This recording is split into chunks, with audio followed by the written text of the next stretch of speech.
Good afternoon, everybody. Welcome to Tree School Online, our second webinar of the year.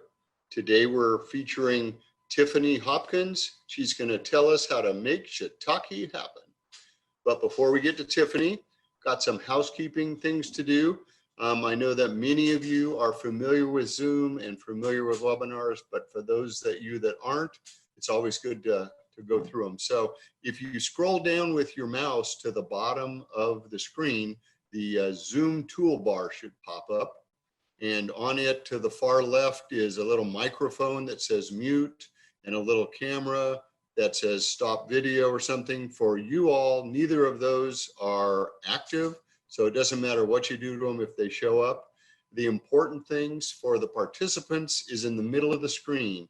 You'll see three buttons. One that says participants, and right now it says 123. So that means there are 123 of us tuned in. There's one that says Q&A, and there's one that says chat. We will be using all of these. You can use the participant ones to just see what's up, and you can even use that to chat, but it's probably easier to use chat. The Q&A is how we're going to be asking questions. Since you can't ask questions verbally, you're going to need to type them in the Q&A.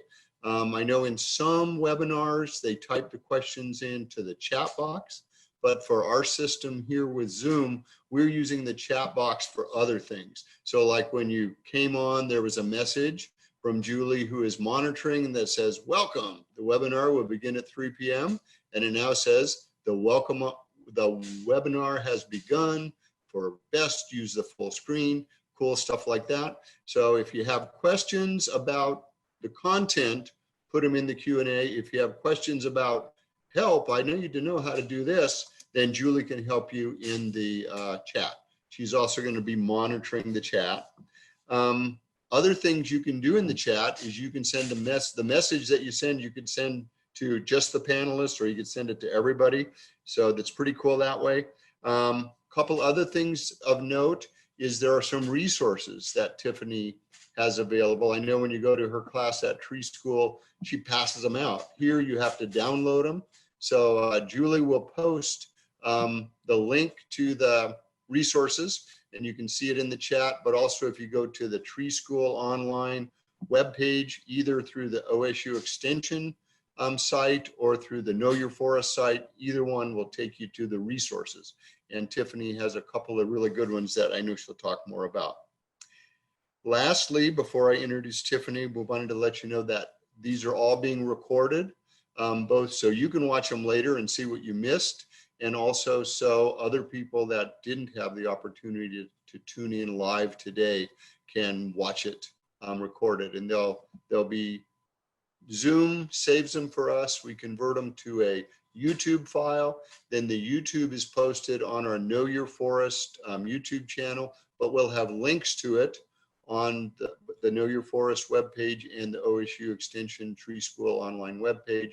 And I will also do a wrap-up email later this week and send you all the link to the posted videos so you'll be able to see them.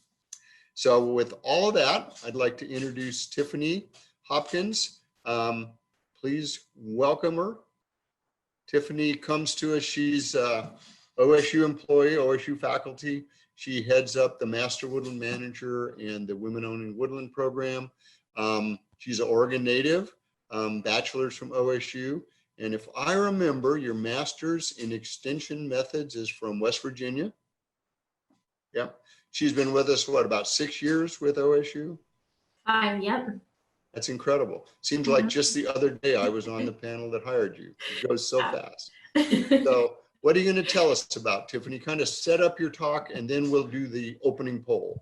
Okay, sounds great. Yeah, so thanks for joining us today. And I am hoping to teach you all how to inoculate shiitake logs on your own. So after the presentation, you should be able to go out and do this process all by yourself. All right. We'll see, because there are questions at the end to see how it went. Yeah. So one of the things we're going to be using is polls. So if you can go to the second slide there, Tiffany. This is the slide that says, yes, we will have a poll coming up. Yeah. Oh, there we go. There you go. So poll time. So Carrie, who is our master host in the background, will bring up the poll. But before she does, there's kind of two ways it could happen depending on your system. It might just pop up in a pop-up mode, or down at the bottom in the Zoom toolbar, the picture shown here shows a polls thing. That could be lighting up, and if that lights up, click on it and the box will open. So go ahead and give us the opening poll, Carrie, and this is for us to learn about you. And just a note, when you click on it, you just click on one of the areas and then you scroll and you'll go down. There's 3 total questions, and when you're done, you can hit close or leave it up. And when everybody's voted or most people have voted, then Carrie will close the poll and share the results with us. But we ask this same poll every webinar, and it kind of tracks, who's watching. It makes a big difference, and it's nice for us to know up front. So you can close it when you voted, or when it looks to Carrie and Tiffany, like most people have voted, we'll go on to see the results. That's always the exciting part. This is put in as a way to be interactive. Since you can't talk to us, this is one way of talking to us. And Tiffany has a couple of polling breaks in the middle of her PowerPoint.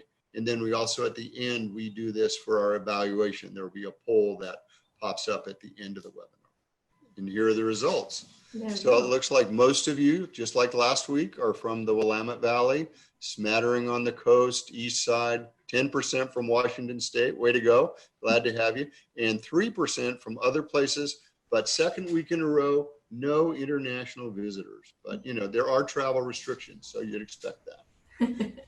Who you are, again, just like last week, mostly woodland owners, 60%. Note here is these questions are not mutually exclusive. So you could be a woodland owner and an agency natural resource professional. So if you add all these up, I think it's somewhat over 100%. But mostly woodland owners, a few agency, and then some others. So the others are interesting. Here, they just may be, I'm thinking gourmet chefs who want to grow their own shiitake. They're going to learn how to do it today, Tiffany. Yeah. So that's exciting. Much more others than we had. The gourmets didn't join us last week. In terms of, again, it shows here 27% don't own forest land. So maybe we'll get motivated and the gourmet chefs will buy forest land. So excellent. A good smattering, like most woodland owners, it's less than 40 acres, but got some large ones, and 27% not. So excellent. Thank you for sharing. Hopefully it was painless. We don't know who you are. We just know who you are. Take it away, Tiffany, and I will shut my camera and my microphone off, and we'll see you at the next polling break. Okay, thank you. Okay, so we pretty much covered everything as far as the introduction. So I'm sad that we couldn't meet in person at Tree School, but that's definitely for the greater good. And I'm so excited to be joining you virtually and in looking for silver linings in all of this. Always at Tree School, a handful of people would say, I tried to sign up for your class and it was full. And I know it's one of the first classes to fill up, and that would get frustrating for people who had tried to register for multiple years and hadn't gotten in. So this way, lots of you are able to join us, and even some people who probably wouldn't have attended Tree School. So I think that is really awesome and a good way to look at it. So with that, we'll go ahead and jump right in. Mike did cover this, but I wanted to tell you all, my goal is for you all to be able to sit back and just relax and enjoy this presentation. Don't feel like you have to be writing down every single detail that I share with you or all the numbers and measurements.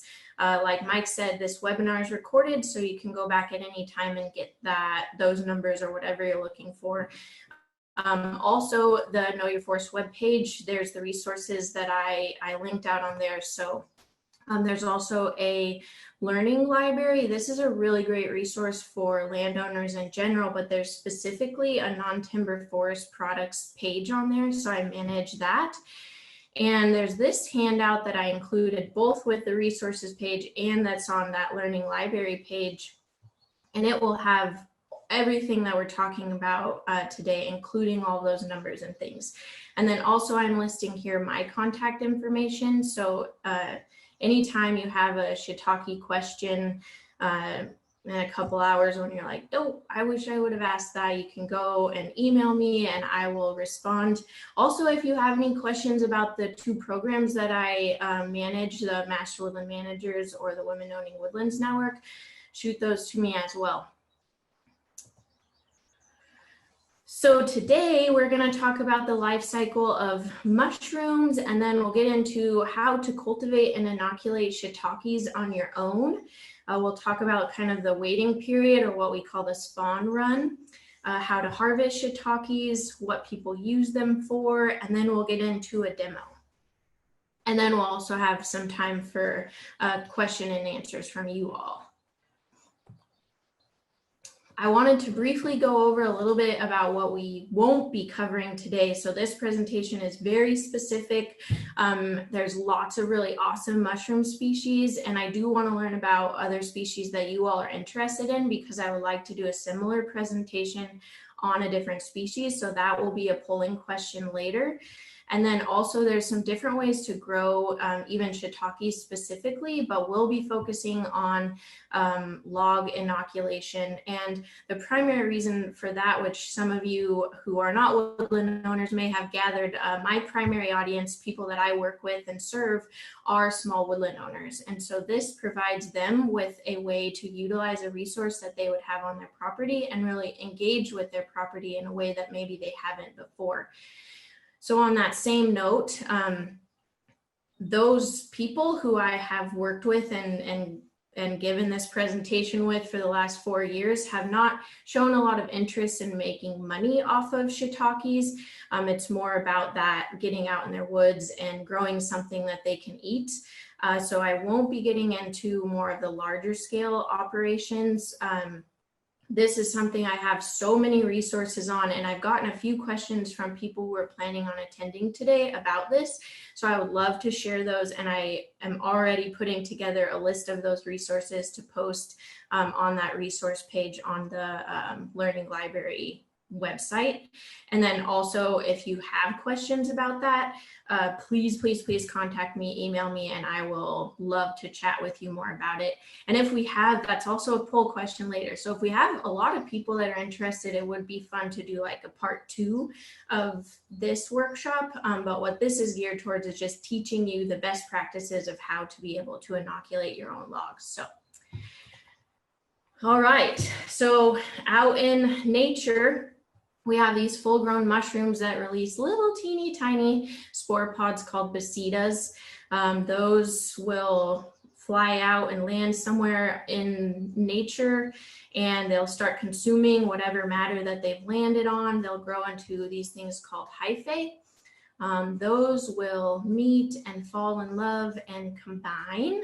And then they'll continue growing and growing and growing, and they'll start to produce this white thread-like substance that a lot of us would associate with a fungus species, and that's called mycelium. And then eventually that will push out little baby mushrooms called pinheads, and then we'll start getting the fruiting of that mushroom. It'll grow full size and release its basitas and start that process all over again. So we'll talk about in a little bit how and where we're emulating this process. First, let's talk about how we identify these things. So shiitakes really have that classic mushroom shape. The cap is umbrella, and then it actually curls in towards itself, which will be key in identifying the best flavor of these things later on. And then the underside of that cap is going to be white, as well as the stem. The stem, I would say, is like a dirty white or a tan. And then the color of the cap is a tan to a dark brown. So how do we grow these things on our properties? I want to start by saying what I'm going to go over with you are the best practices. So the absolute best things you can do to get the most mushrooms, the highest quality mushrooms, logs that will produce for the longest amount of time. These things aren't super picky as far as most things other than moisture, and we'll talk about that. But they will grow in a lot of different ways and a lot of different places. So definitely just try different things and feel free to experiment.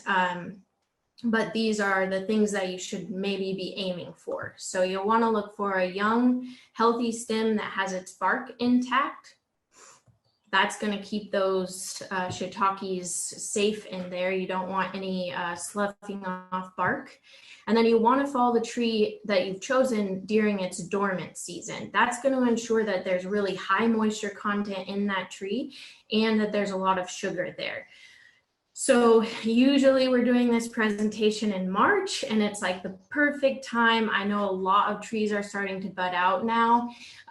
If you can get to it really soon, then that's great. The best time to do this is early spring. The second best is fall. So if you don't see yourself doing it in the next week or two before whatever tree species you're looking at is budding out, then definitely go ahead and wait until the fall. So you're looking to have about a foot, at least a foot, I should say, long of a log, and then at least 2.5 inches in diameter.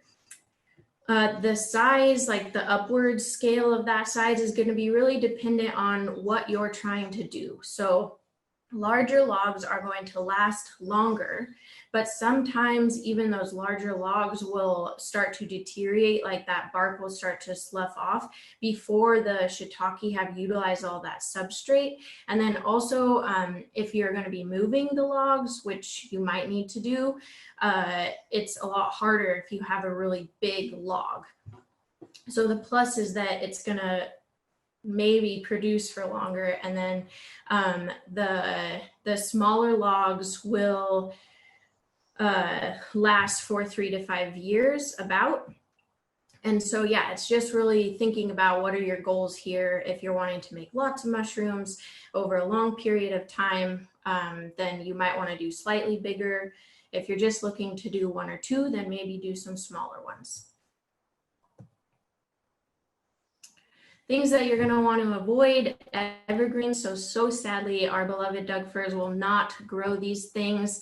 And then also anything that's already dead or decaying. So this is because a lot of tree species have an antifungal property in them. And so, no, that's not what I meant to say. That's from the slide before. So this is because if you think back to our life cycle of the mushroom, likely if something's been down for a while, something else has already came in and inoculated that log. And so you don't want to then put shiitakes in there because they're not going to be able to compete. So that log will actually already be growing something else. So what I did want to say about the last slide is you want to follow these as close to when you're going to inoculate them, but there's an important note here, so I didn't want to forget it. You want to give your tree about 2 weeks of time before you do inoculate it. So close to when you're inoculating, but not too close, because a lot of tree species have that antifungal property, and they will kill off anything that you're putting inside of them. Okay, got that. So now this is where oftentimes the live presentation will get a little bit bogged down. We start talking about what host species do these shiitakes like. For the interest of this presentation, I'm going to ask that you hold any of those species-specific questions for another time. Those are typically going to be pretty specific to your exact situation, and I really want to answer those questions, but like I said, we want to keep this applicable to all those 200 people who are watching and asking questions later. So I have put together, this was one of the resources that will be on the Know Your Forest site. So this list of species, and then also, like I said, you can come back and reference this. And then if you have any species specific questions, please email me and we can chat about them. I'm going to post my contact information again in the next slide, so you can get that if you didn't before, and I'll have it again at the end of the presentation. So with all of that being said, any dense hardwood species should grow shiitake. So I'll say that again, any dense hardwood species should grow shiitake mushrooms. Some of them are going to grow more mushrooms. Some of them are going to grow better tasting mushrooms. Some of them are going to last for longer because they have more for the mycelium to consume. It just really depends. So again, experiment with different things. And these are the species that have been shown to grow shiitake. So people have actually tried these and they worked. One thing to note is this is primarily a practice that's done on the East Coast. Like Mike mentioned, I got my master's at West Virginia University, and that's where I learned how to do this and how to teach it. So there's a lot of species that haven't been tested. So if you're doing this, it's definitely worth trying if it is one of those dense hardwood species. And some softwood species will work also. So all that being said, oak is going to be the best species to grow these things on. Okay, so here's my contact information again. Like I said, if you have one of those species specific questions, please let me know and I would love to chat with you about it. I do want to answer those questions. It can just get to be a lot. Okay, so now is the fun part where we get to inoculate our logs. So what you're going to do is start at like the left end of your log, go in about 2 inches, and you'll drill your first hole. You're going to want that hole to be 1 inch to 1.5 inches deep. And then the width of that hole, you'll want to match it with whatever inoculant you're using. And that will make sense in a couple of slides. The one that I use is 7/16 inches. So then you'll move over to your next hole on that row about 6 inches, and you'll drill another hole. And then once you get to the end of your log, you'll rotate, your log about 2 inches, and you'll stagger start your next hole in between the 2 holes above it. So what you're looking to create is this diamond shaped drilling pattern. And this does not have to be perfect. So the goal here is to create this ideal environment for the mycelium that have been placed in one hole to start consuming the lignin in the log, and then meet up with more mycelium, give it more growing power to keep pushing and growing out through that log. So they don't care if it's exactly 6 inches and exactly 2 inches, just somewhere in the ballpark. So eyeball it and do your best. Okay, so this is where we are stepping in and kind of emulating the process that's going on out in Mother Nature. So right about here, we're taking this lab cultivated shiitake spawn and injecting it into our log. So we're kind of speeding up that process.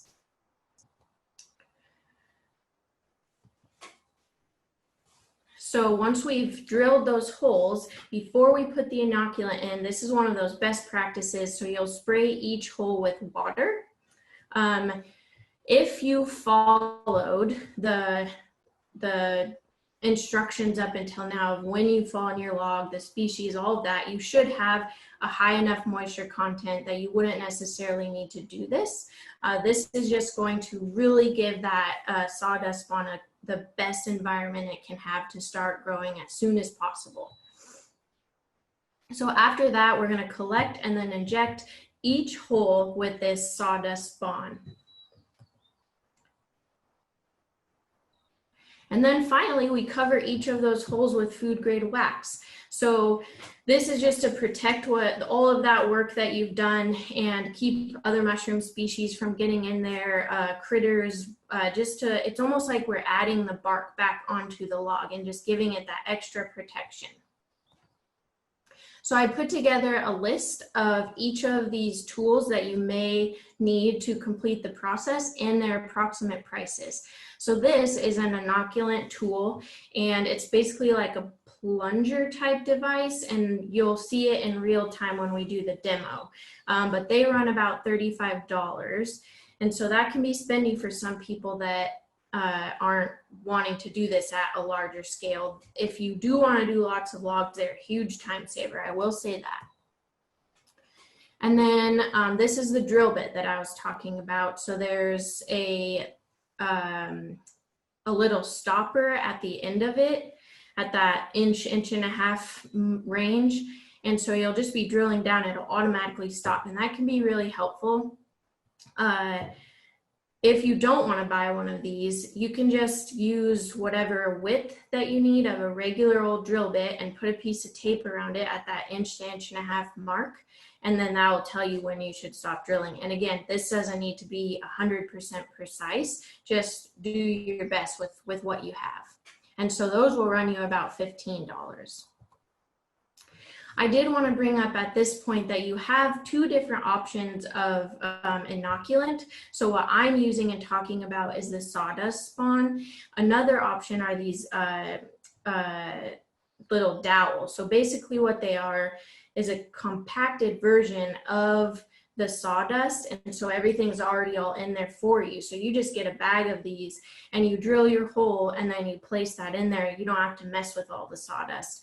So the little drill bits that you get or that you may just use from home, those would likely be smaller if you're using the little dowels.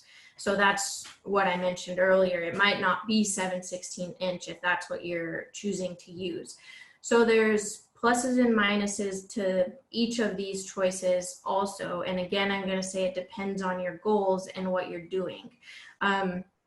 The cost is going to be a big factor. So a 5.5 pound bag of the sawdust spawn will do about 60 small logs, and that's will run you about $20. The little dowels for 100 cost you about $15, and those will do about 4 to 5 logs or so. And that's obviously going to depend on the exact size of your log and how many holes you're drilling. So those are approximations, but that's going to be the biggest factor. And then ease of use. So much easier to use the little dowels. Okay, and then finally, this is just really inexpensive food grade wax that's easily accessible to pretty much everyone. So that's an example of that, and that will cost you about $4. And one of these boxes will last for, I would say maybe like 30 logs or so. Okay, so here are some sources for those tools that you might be interested in checking out. There's so many, but these are just a few that I thought might be of interest to you. So the Northwest Mycological Consultants is a little more like mom and pop shop out of Corvallis. They require some more lead time when you're placing an order because they make everything to order. Actually, a lot of these places do that. I think it's a little bit smaller, so you might need a little bit more time. And then Fungi Perfecti is out of Washington. That's thefungi.com. And then as you can see, the other three that I have listed are on the East Coast. So like I talked about, this practice is done a lot more on the East Coast. The primary reason there is because the summers there are they have a lot more humidity, and so they don't have to worry about their logs drying out as much as we might here. All right, so we've drilled our logs, they're looking great. Now we need to find them their perfect home. If you are doing lots of logs, this Lincoln log method style might work, where you're just stacking the logs on top of each other. If you're just doing a couple, you can lean them up against something. The goal here is to keep as much of the log off the ground as possible. And then the other two main goals is that you want to protect the log from direct wind and direct sun. So you want it to be about an 80% shade cover. And the goal with that is to keep your log from drying out from sun or wind. So something that's really great is a lot of us that own forest properties, the understory of our forests are a great place to house these. So I say, if at first you don't succeed, try again. If you don't see mushrooms within the first growing cycle, it might be a good idea to try a different location. So now is the sad part of the presentation. We wait for quite a long bit of time. For some people, this can be a little bit discouraging, but we don't want to rush the meeting and falling in love and combining of those IFA. So 6 to 18 months, really. So if you were to be able to do this soon, you should see mushroom, or you could see mushrooms by fall. If you don't, I would say maybe try moving your log, or most likely your issue is going to be that you didn't water your log enough. So you want to try to ensure that your log has a high moisture content throughout this process. That's came up multiple times in the presentation. It's just where most people will kind of end up not having good results. So there's a few tricks to this. First, if you pay attention to what your log weighs when you are inoculating, or like when you finished, pick it up, see what it feels like. And then if you go check on it in a month and it's like way lighter, probably because it doesn't have enough water. So give it some water. There's not a real science to this. Some people will dunk it in a bucket and leave it there for a couple of hours. Some people will just pour a bucket over it. Some people will have their sprinklers hit it now and then. That's really up to you. And again, there's no exact measurements of what you should be doing. You just want to look for bark that is saturated, or is moist but not saturated. So not like starting to slough off or anything like that. And then another tip here is, if we haven't had a natural precipitation event within about a week, then you're going to want to water your log. So here, oftentimes that could happen in the summer. So that would be when you really want to kind of pay attention to what's going on. So we'll know that that spawn run is complete when we start to see the little thread-like myceliums poking out here and there. You're probably going to see them at the ends of your log and at the inoculation point. Sometimes they'll come out in different places, but primarily they'll be here. That is really exciting because it means it's almost mushroom time. So in about a week, you'll start to have mushrooms a little bit sooner sometimes. So you'll want to start checking back. Here is when you're going to want to worry about predation. Before this, there's not a lot that says things are trying to get in there and eat your shiitakes.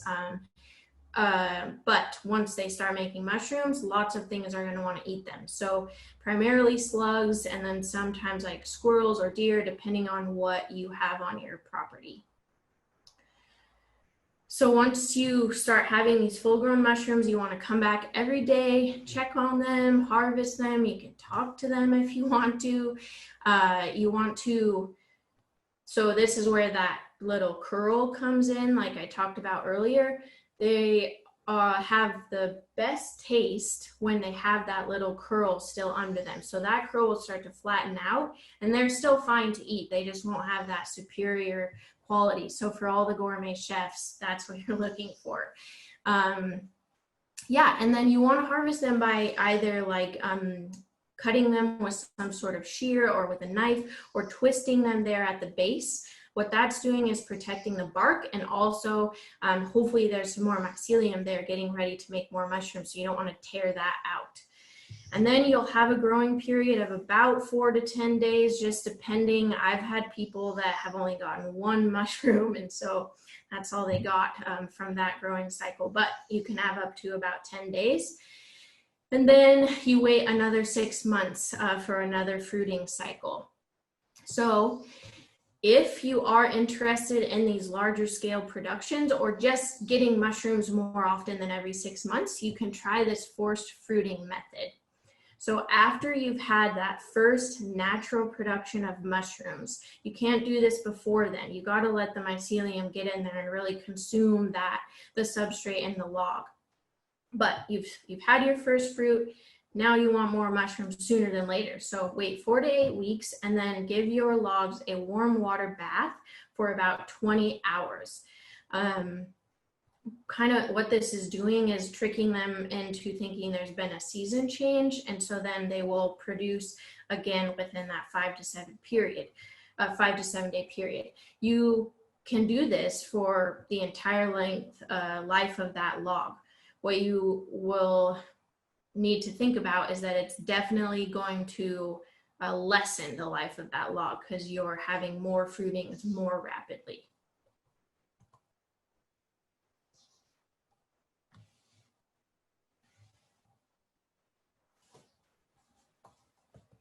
Okay, so some uses for these things.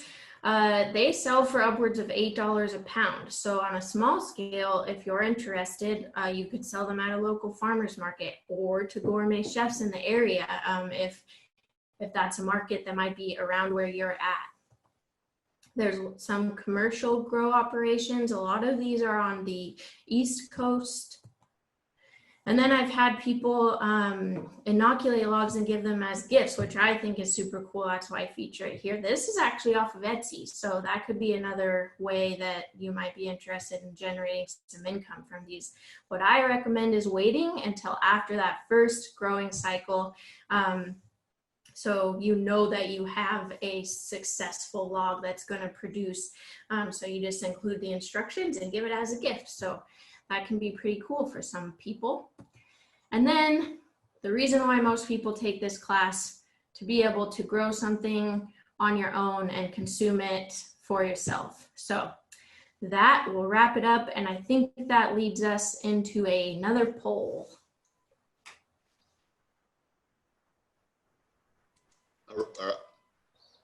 Off and on. Okay. So this is about your interest in shiitake.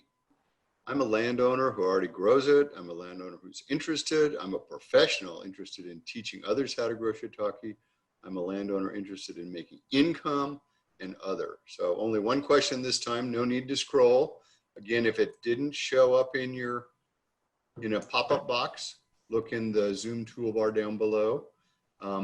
Also, you guys have been doing great on the Q&A. And just a reminder while we're waiting for the results of this, do put your questions in the Q&A and not in the chat. Some people have been doing both, but I think we're tracking them. So let's see. People are still doing this. Just again, killing time. We got 195 here. So that's really good. Of course, 5 of us have to be here because it's our job. But 190 of them don't have to be here. So that's awesome. Okay, let's see the results. Ooh, yeah. 63% landowners, some professionals, some 10% want to make money, 21% others. I think this is your gourmet chef crowd. Awesome. Dang, too bad there wasn't a fill in the blank. Yeah, one thing you can't do with Zoom polls is fill in the blank. So let's do some of these Q&A. We've had quite a few coming in. I think there's like 9 questions that have come in on the Q&A. Then I've got a couple other. And the first one I think you've already answered, but I'll ask them anyway just so you can say it again. Okay. I'm a little confused. Are we inoculating live trees or cut logs? Okay, yeah, so not live trees. You want to go ahead and fall a tree sometime at least 2 weeks before you plan on inoculating. Good. Will deer eat mushrooms? I know you said this, but will they? There are deer in Oregon. Yeah.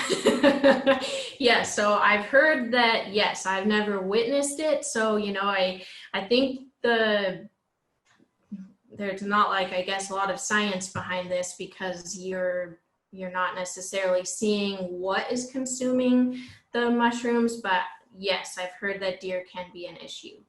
Okay. Once they've already started, right. Making mushrooms. Just when there's mushrooms, yeah. So yeah. You could just guard them, just be there 24/7. Yeah. I think that would work. Yeah. This question, I bought some shiitake spores and the instructions said I could soak a log and then inject the spores. Does that mimic the log being recently cut? And is that a good alternative if I don't have access to freshly cut logs? So you were wanting, this person was using an older log. They're just wondering if they could, because the instructions with the spores said to soak them. Yeah, I've heard of soaking a log before inoculating it. So that would be similar to spraying each of the holes with water. So ensuring that moisture content. And so I would say it depends. So like depending on where that log came from, if you know that it was protected from other species getting in there, it just gets a little dicey, because if it's been just out in the forest, let's say, likely it's already has another mushroom growing in there that you can't see or tell. And not only then are you going to be growing a species that could not be edible, but your shiitakes aren't going to compete with whatever's already inside of that log. So Yeah. I would warn against doing that. Good.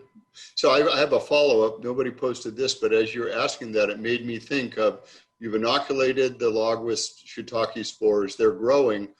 What's to stop other spores from moving into your log? Do they give off something to keep out the competition? That's a really good question. So the part of that is putting the wax on there, so you're keeping anything from getting in. And then once that shiitake has started colonizing that log, for the same reason that you don't want to inoculate a log that's been down for a while, something else isn't going to come in and take out that shiitake. It will have already established itself. And with that being said, that's why I go over how to identify these. You still want to make sure before you're eating anything that is what you're growing. Okay, perfect. Yeah, really good safety. You want to know what you're eating. I have a joke about that, but I won't use it. So next question, I've seen spore pellets for these and other log-grown mushrooms for sale. Do those work differently than buying the sawdust inoculum? Kind of like your dowels that you talked about. Yeah, I would guess that they're talking about the dowels. Maybe that question came in before I talked about the dowels. Probably, yeah. So maybe another name for them is pellets. I haven't heard that, but yeah, but it works about the same. Yes, they work great. There's a little bit of research that shows the sawdust spawn is a little bit more successful. So I think that's because it's just a little bit easier for the mycelium to get growing. They don't have to also break out of that little plug barrier. Right. Good. Yeah, I imagine the plugs are waxed or something to keep them from growing before you're ready. Yeah. So this was about the water that you use during inoculation, either for spraying or for soaking. Mm-hmm. Does it matter if it's chlorinated tap water or distilled water or whatever? Does it matter? I need to put this in my presentation. I always get this question. So it shouldn't matter. It should be totally fine. The biggest thing is you don't want to use salt water. So that's all that you really need to worry about. And then another safety note there is you would avoid water that you think could be contaminated with E. coli. Definitely. Yeah. Don't want to do that. So tap water, not spring water. Good idea. Okay. This is a really interesting question. And this is the way I'm a gardener and I grow my peas this way. So is there a way to stagger the planting of mushrooms so you can harvest over time rather than all at once like we do in our peas? Yes. So if whoever asked this question, please email me and I can send you some resources. So there are because this is a little bit more complicated. There's different strains of the shiitake spawn. So there's warm weather, cold weather, and then wide variety. Did I write that down? Wide. I think it's wide. It's called something like that. And that's what I always use. So I should know it, but I'm just having a brain fart. Mm-hmm. But so yeah, so you'd be able, the cold weather ones are going to be fruiting more in a cold period, warm weather more in a warm period. And so, yeah, you can be harvesting throughout the year if you want to put that work and time into it. Yep. All right. So given one of these logs that you show, how much yield might one expect in mushrooms from one of those logs? Ooh, that is not an answerable question. It really, really depends. So it depends on every single factor that we've talked about. So I would boil it down to the species that you're using primarily. So if it's a denser hardwood species, it's going to produce more mushrooms, and the life of the log is going to last longer. So you're going to get more mushrooms just depending on that. But then depending on how much moisture it has, where you put it, it's just really, it depends. Sorry. That's all right. Good answer. Boy, these questions have just been coming in. So even though we've already answered 10 questions, there's 20 more to answer. So we'll take a couple more, and then we'll get to your demo, and then we can take some more. Okay. Okay.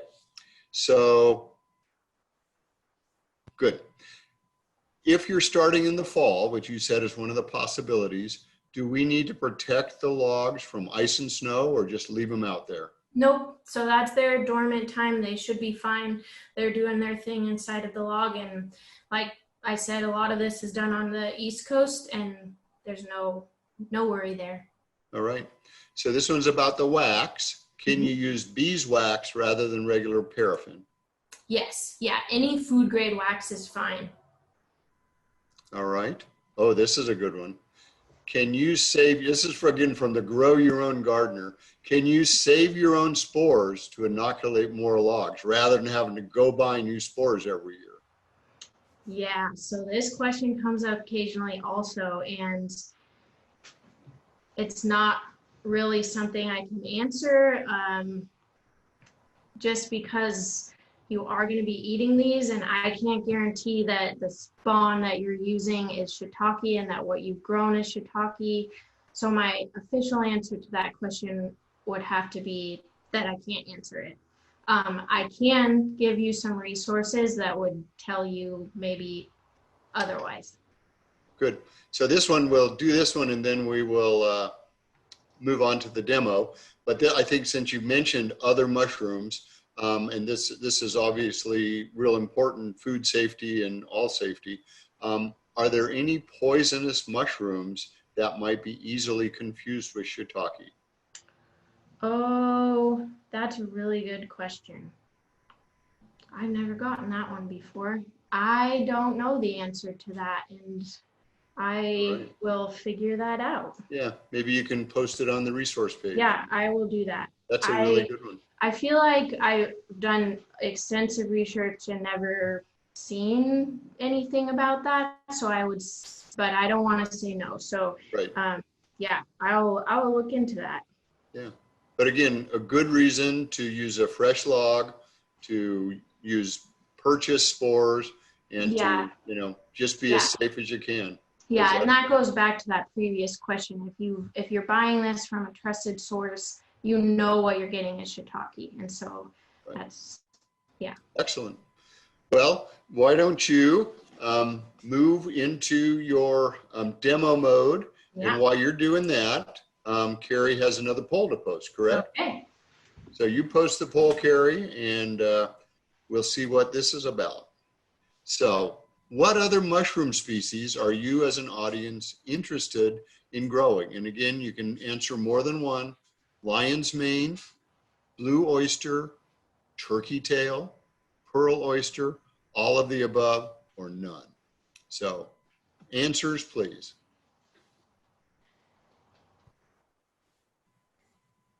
You can stop sharing anytime. Okay. And this will stay up. It'll just be over our faces, but I'm going to minimize real quick. As soon as we get the answer, I'm going to get out of here. So we just have Tiffany doing the demo, and when we get an answer, we'll move on.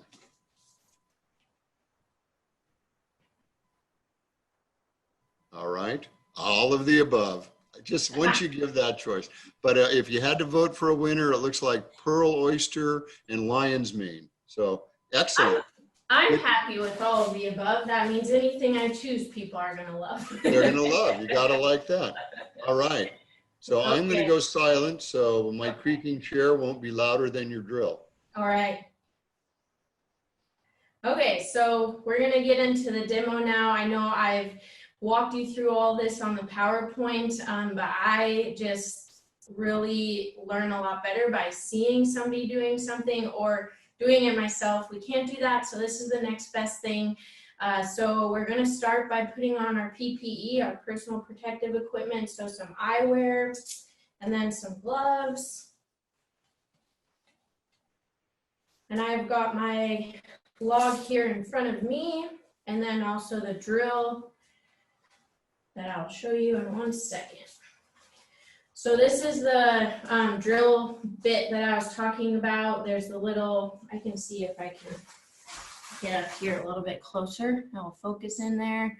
So there's that little stopper that I was telling you about that really comes in handy.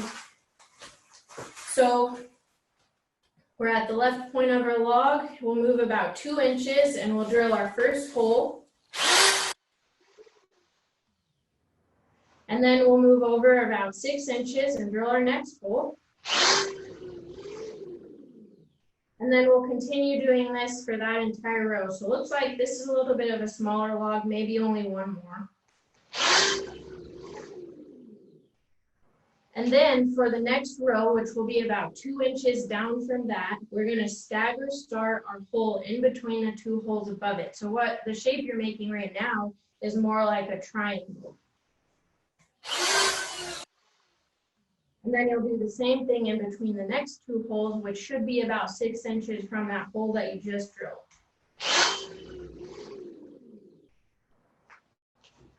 And so you can really kind of just eyeball it here. I'm going to say that I want to do 1 more hole before we end that row. So that might be a little less than 6 inches, but that's totally okay. So we rotate our log again about 2 inches. Start over here to the left of that last hole. And then stagger our next hole. And then probably 1 more. All right.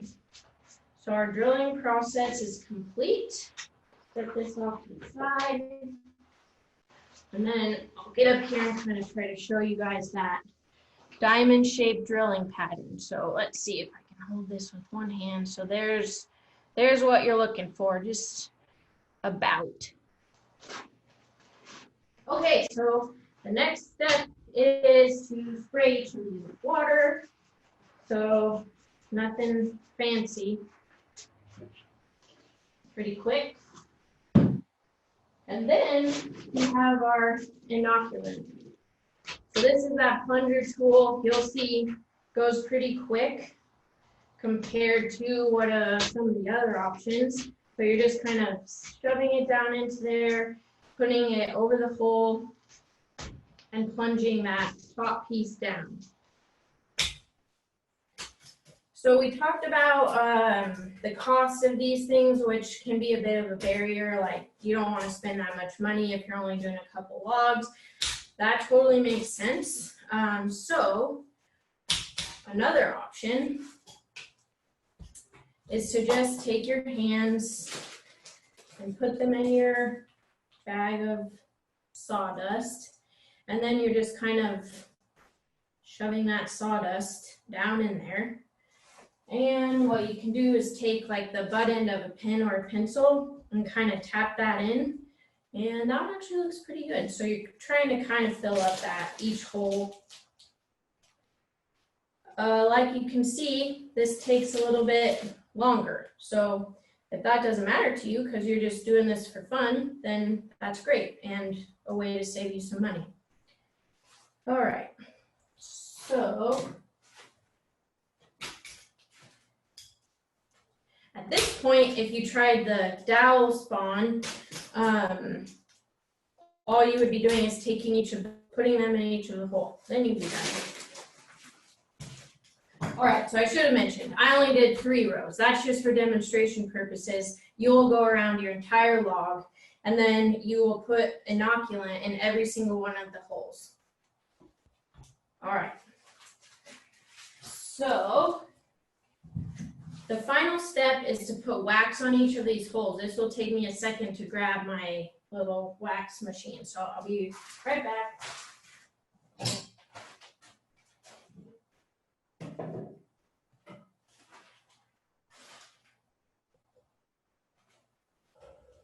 because you don't want this stuff to spill. So what I use is this skillet. It's really fast. It warms up the wax pretty good. You can set it to a little bit of a lower temperature. Another great tool you can use is a crock pot, like just an old used crock pot. That just takes a little bit longer. So if you're not worried about that, then you can use that.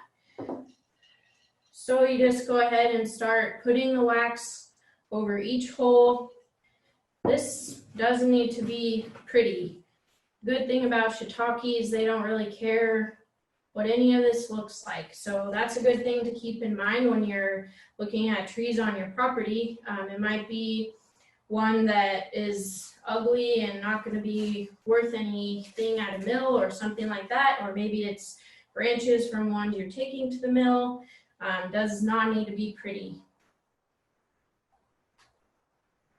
So you're just covering every hole with wax. Sometimes people will ask, like, this has a bit of a scar from the chainsaw, so you can just kind of go ahead and do that right there. The ends of the logs will be totally fine. So more so, like if you had a chainsaw scar somewhere like in the middle, you might want to go ahead and protect that. Oh, and then I'm using like a cotton dabber thingy to do this wax. You can use a paintbrush, or there's like the black foamy dabbers that are for like crafts. Those work too. These are pretty slick as far as wax transfer. Okay, I'm gonna put this back. Oh. And then I'll show you guys, it's a lot more obvious that diamond shape, and then just to kind of get a feel for what you're looking at.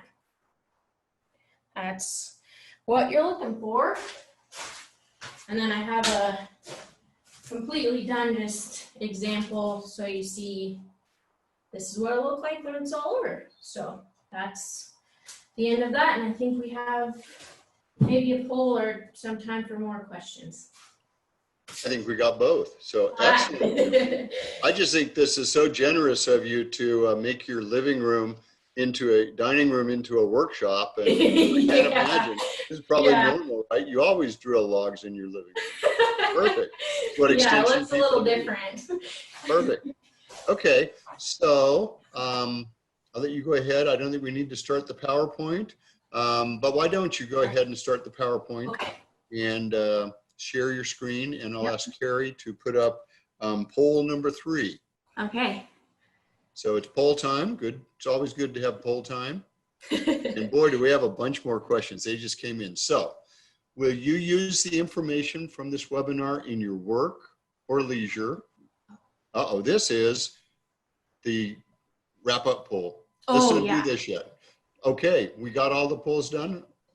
Close this one out, Carrie. And if there's not another one, we'll just move on. I think that was all from me. That was all from you. Okay, well, I want to, okay, you're right. We were supposed to do that one. Now, looking at my notes, right before the Q&A. So, sorry, Carrie, Mike's notes. Bring that back. And you were right, and I was wrong. But that's a risk I take. Okay, so now, people, please answer it. Will you use this information in your work or leisure, in your satisfaction, and overall, the material presented and discussed? And I will move this off to the right, and we will multitask. And while you're answering that, I will do the Q&A. Great.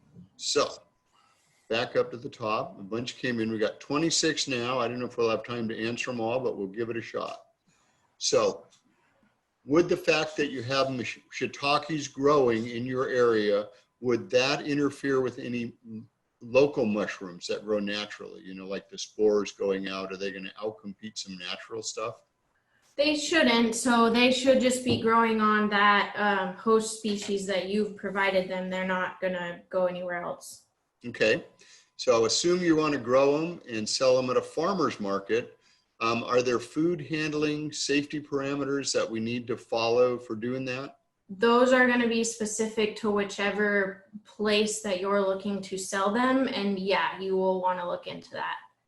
I do have a couple of like very specific resources around that if you want to get in contact with me and how to kind of go through that process. All right. So it depends on where you're going to sell them. Yeah. This is a real interesting question. And I love this because I'm thinking about the wood that's left. And that's what this is about.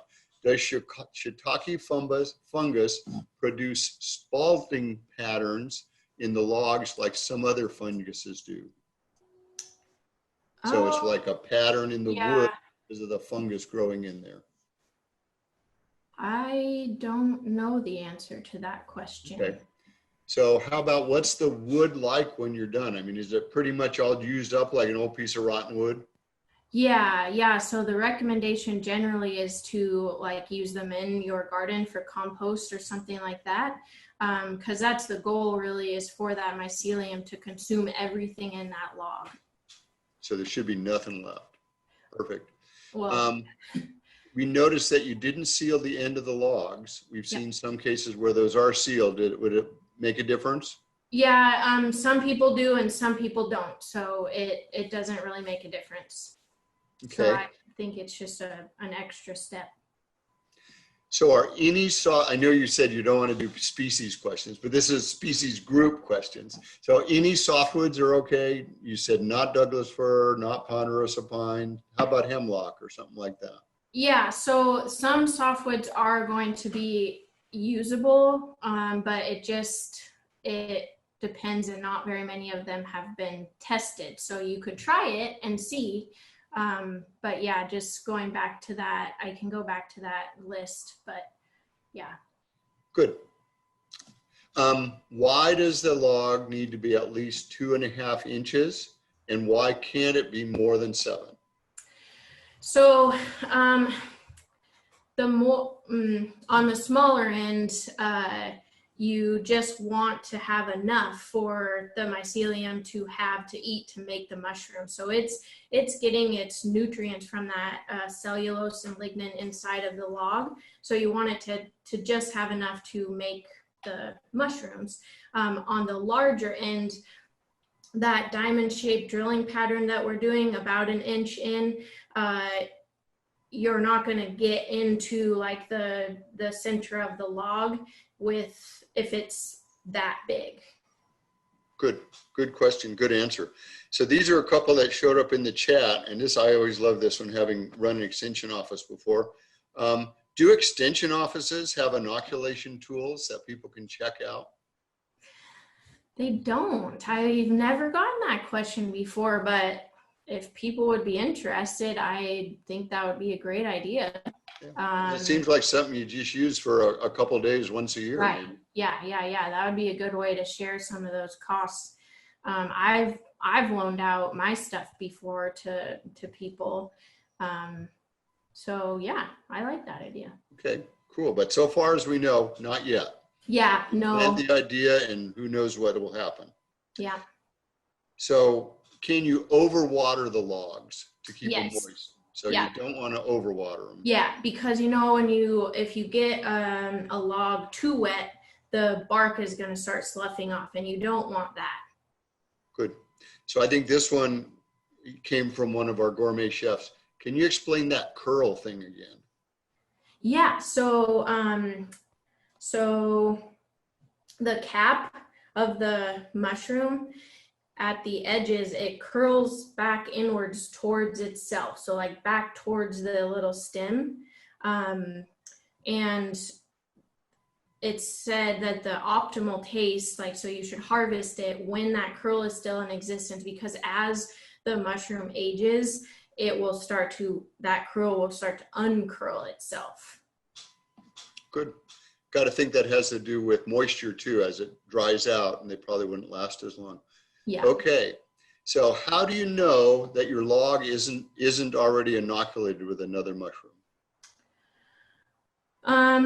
There's not a really good way to know that. So that's why you're going to want to fall your log as close to inoculation as possible, or during its dormant season, and that way you're really reducing the chances of that having happened. All right. It's an interesting question. How pure are the mushroom spores when bought? I know, like when you buy seed, it's tested and you know how pure it is. This person doesn't want to get liver failure from eating a poisonous mushroom. So they want to know for sure that the spores they're buying are pure. How Yeah, do they know so these spores are cultivated in a lab. Beyond that, I guess I couldn't answer that question. That's the company that you're buying them from should be credible, and they've grown only shiitake in this lab, then taken the spores and grown more shiitake. So the risk of cross-contamination, I would say, would be extremely minimal. Yeah, and then go back to make sure that you identify them before you start eating them. that? All right. Again, some of this you may have covered, but when people ask, and I don't remember the answer to this one. So how long is the sawdust? You buy the spores, how long are they good for? Oh, like the bag of sawdust? Yeah. If I don't use them all in 2 years, is it still okay? No, 2 years would be too long. So that's another one that you want to get it as close to when you're inoculating as possible. I think I saw that 6 months is about when you're gonna not want to use them anymore. They'll actually start growing mushrooms in that bag. That's how some people will grow these things, just straight out of a kind of similar bag to that. You do want to keep them in basically your refrigerator is a good place. All right, good one. At some point, can I make my own mycelium sawdust to make this a more sustainable process? Yeah, so that's the same question as before, and I don't feel comfortable giving my answer to that question just for safety reasons. So the risk of that being another species is much higher. I can't guarantee, or the company where you're buying these from can't guarantee that. So if you're interested in doing something like that, I have some other resources you could check out. But yeah. Okay. So how about covering your logs with a plastic tarp to keep them moist in the summer? Yeah, that could be an option depending on where you are. That can also lead to having too much moisture. So if all of that moisture is trapped in there, I would say maybe try that for a week or so and see where you're at, and then maybe leave it uncovered for a week and go back and forth and just experiment with that. You can just kind of make the log get too moist and start having that bark slough off if you do that.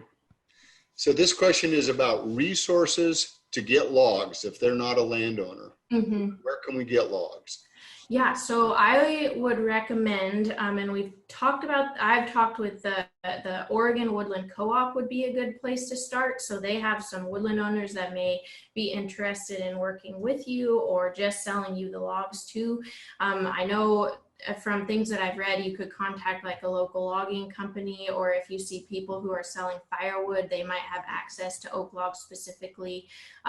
Or let me know and we might be able to find a local landowner that's interested in selling you a log. So there is also Extension has a service that it was started by the forest products people. It's called the Oregon Forest Industries Directory. Oregon Forest Industries Directory, Yeah, and it's for buying and selling. So people that have logs that they want to sell can post them, and people that are looking for logs. And so I think it would work pretty good. It's really designed for all kinds of stuff, not just, lumber, but that would be another possibility. That's a great resource. Yeah. But I like all the other ones too. So you mentioned before that March is the best window for inoculation. So if we've missed that and our logs are dry, when do we do it in the fall? What's the best time?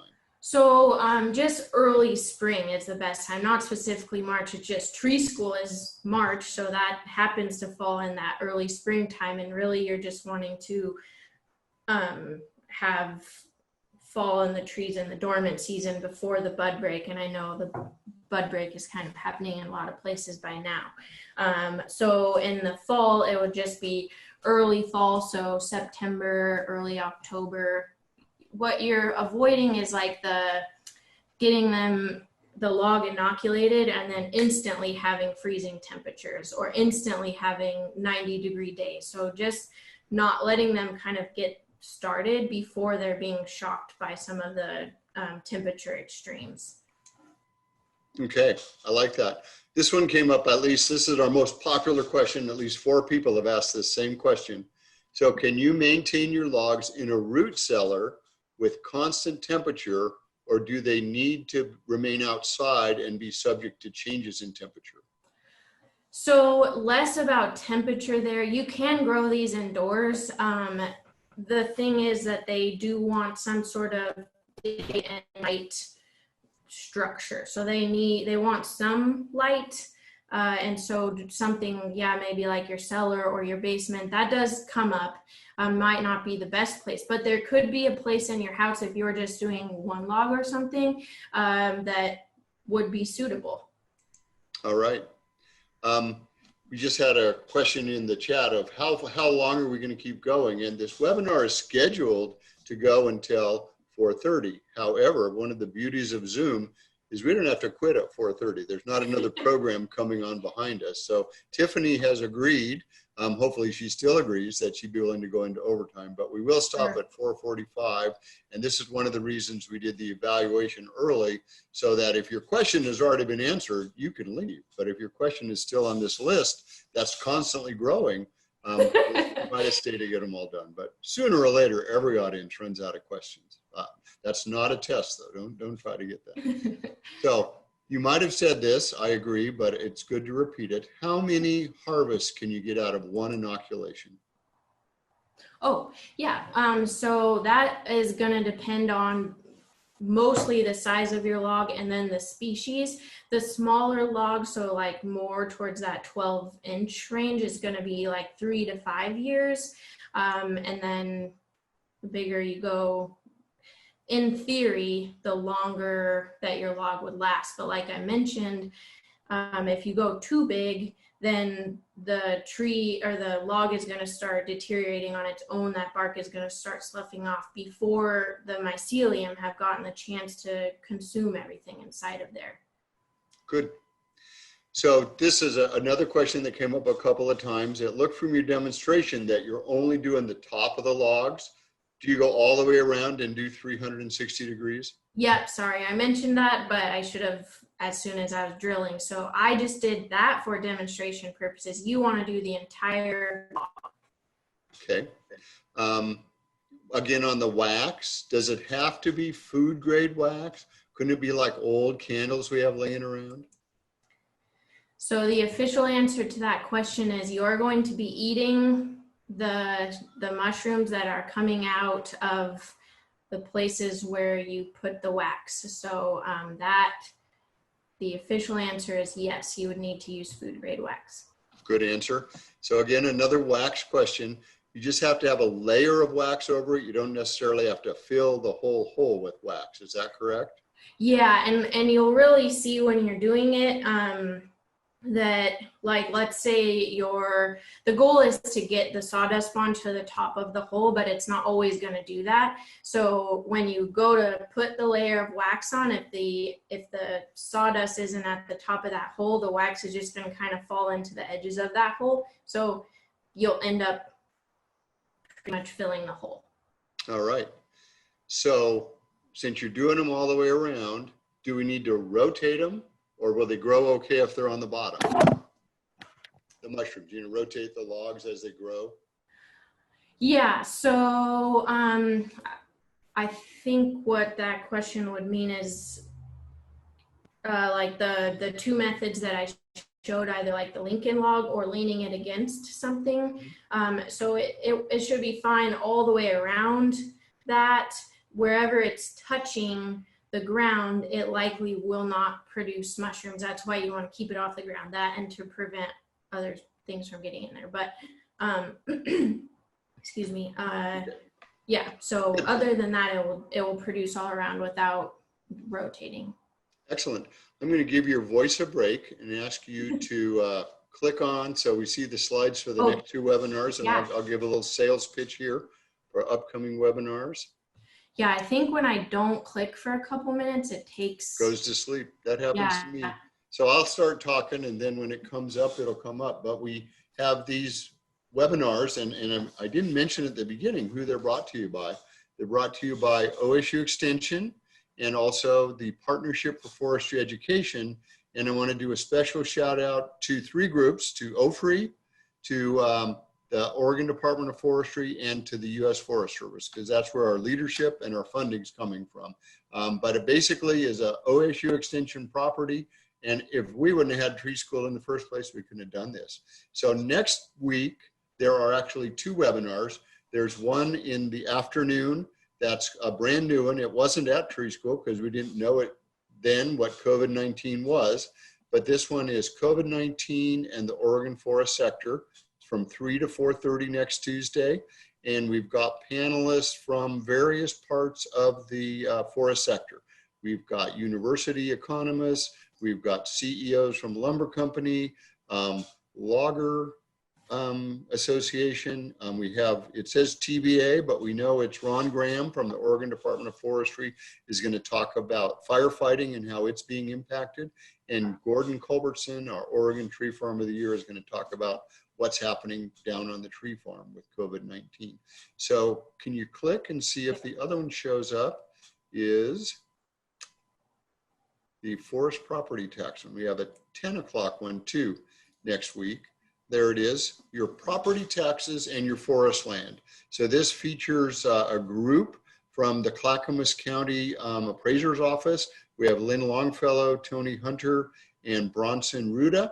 And we're going to say everything you want to know about property taxes, but we're afraid to ask. And these guys are so crazy that they want to do the Q&A live. So we're going to try something different there. You'll be able to raise your hand, and we will give you turn your microphone on so you can ask the questions live. If it doesn't work, we'll go back to this traditional way of answering questions. But anyway, so those are the two: property taxes at 10 o'clock and COVID-19 at 3 o'clock. Sounds like a good menu. But today we're back with, what are we talking about? Shiitake. Oh, do you need to rotate? We got that one. Can you use the holes over again, or do you drill new holes next time? Oh, that's a good good clarifying question. So the holes that you drill, you inoculate one time for the entire life of the log. So you drill all the holes, you do the inoculation process. That log will last you however long, 3 to 5 years or so, depending on the size of your log and the species and all of that we've talked about. Then when you're ready to do more, you'll use a new log. Okay, excellent. So this is an interesting one. It's not a species one. They did mention oak, but the real question is, does it have to be the trunk, or could it be a branch that we're using? Because hardwoods have big branches. Yep, it can be a branch, absolutely. It can be, yep, whatever. Just looking for those size characteristics. All right. So this is a good one. This is somebody with experience.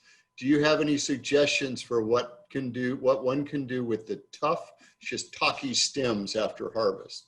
So they like the caps, but not the stems. I don't have an answer for that. I guess I would just say be using them in your compost. But yeah, you could do that. I always think you could also make soup. Yeah, that's a good broccoli stems are pretty tough sometimes, but they're great in a soup. So yeah, that's a question. Just an idea. I know nothing about mushrooms, but I know a little bit about broccoli. Got that one. Got that one. We're getting these. No, sorry.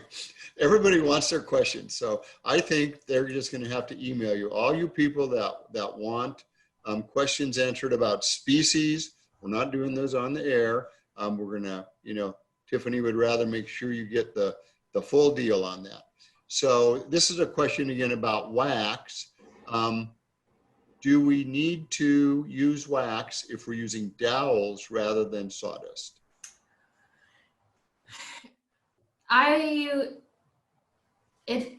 It's up to you. Some people don't. I would say yes, I would, just to give it that extra protection. And like I said, it's if you think that like adding the bark back to that log, it's just an extra protective step. But like you said, most of those little plugs will have something that's making them stay that way. So there's some protection there. I just, if your hole isn't the exact same size as that little dowel, then there's going to be space in there for other things to come in, or even for your little dowels to fall out. So I would say yes, but some people don't. So another wax question, last wax question of the day. Do you need to re-wax after you harvest your mushrooms, or is the mycelium got everything filled up? No, it should be fine. Okay. If it made you feel better, you could, but you don't have to. Doesn't hurt. Yeah. Okay, only two more questions. And I think the last one is a great wrap up for you because it talks about a bigger program. But this first one is the one that I think people are having, and I'm so glad someone asked this. We heard you say that the logs should be kept off the ground. How do they keep the logs off the ground? Yeah, so your goal is to keep as much of the log off the ground as possible. Obviously, some part of it is going to have to touch the ground. So you either want to lean it against something, so then like you're just having this part of it touching the ground, or like the Lincoln log method, you're sacrificing some things on the bottom, or maybe using something different like a pallet, or just logs that you haven't inoculated, and then the logs that are going on top of that, they still have whatever point it is that they're touching another log. That's likely there's not gonna be any mushroom production there. They can't come out of that spot. But yeah, I had one guy that took this class. He planted his log. So this could be an option for like more indoors, or just for one log in like a pot, and then filled it with rock, and then put his log in there and would water it, and he was successful. So that could be an option for you. Excellent. Yeah. So two more questions, and then we'll get to the closing question. And you said this is a species question, but it's not which species. It's, do the mushrooms taste different depending on what species they are? So I picture you use an apple log and they have kind of an apple flavor, and use a cherry log and they have kind of a cherry flavor. Is that true? There can be a difference in taste as a result of what species you are using. Minimal, but yeah. Cool. So we have to try different ones. Yeah. It's like anything, yeah. Okay, last shiitake question. Can we drill our holes ahead of time while we're waiting for the spores, or do we need to drill them right before we fill them?